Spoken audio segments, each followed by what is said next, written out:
situation de rupture, tels étaient les souhaits du président Emmanuel Macron en avril, au cours d'un long entretien accordé à nos confrères d'RMC Mediapart. 8 mois après, la colère des Gilets jaunes succède entre autres à celle des cheminots de la SNCF ou encore des zadistes de Notre-Dame-des-Landes, à moins de 2 jours d'un 4e week-end de mobilisation de celles et ceux qui se sentent abandonnés par le pouvoir, les derniers de cordée pour reprendre une formule présidentielle. Où en est le dialogue social en France? Le mouvement des Gilets jaunes ne montre-t-il pas une déliquescence du syndicalisme dans le pays? Et surtout, que font nos voisins européens en la matière? Y a-t-il des modèles à suivre? C'est le sujet qui nous occupe jusqu'à 20h30 sur RFI en direct de Paris. Soyez les bienvenus dans Décryptage.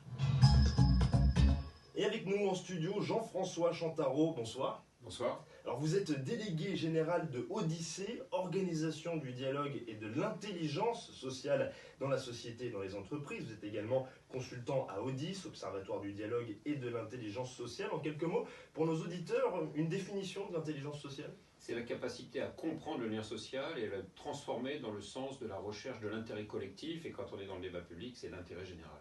Et avant toute chose, et avant de réagir aux propos d'Emmanuel Macron, quelles sont les caractéristiques, les principaux paramètres du dialogue social à la française?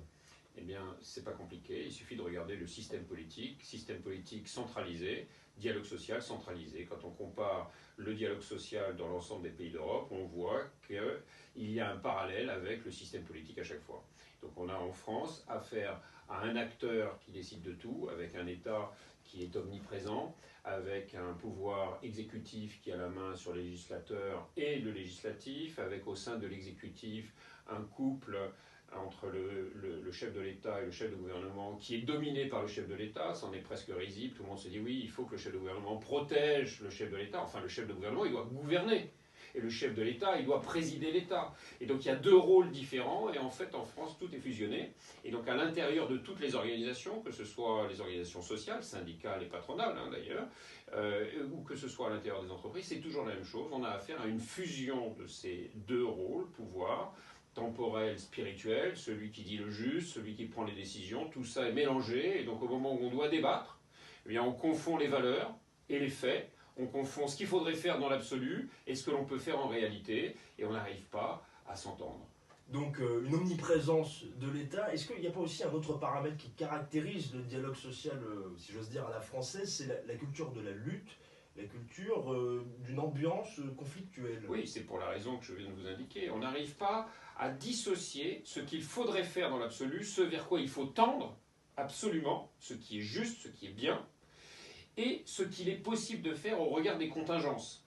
Et donc, à ce moment-là, ça veut dire qu'on peut avoir affaire à des acteurs qui disent « Ah ben oui, c'est pas possible, mais c'est bien, alors on le fait quand même. » Ou bien « C'est mal, mais c'est la seule chose qui est possible, donc on le fait pas. » Eh bien, quand on n'arrive pas à dissocier comme ça les arguments les uns des autres, à dissocier les faits les uns des autres, pour construire un raisonnement global qui inclut tous les faits en provenance de tous les acteurs, toutes les propositions en provenance de tous les acteurs, eh bien on n'arrive pas à comprendre au fond le problème. Et à ce moment-là, ça veut dire que chaque acteur est fondé à réfléchir de son côté, puisqu'il n'y a pas de réflexion collective.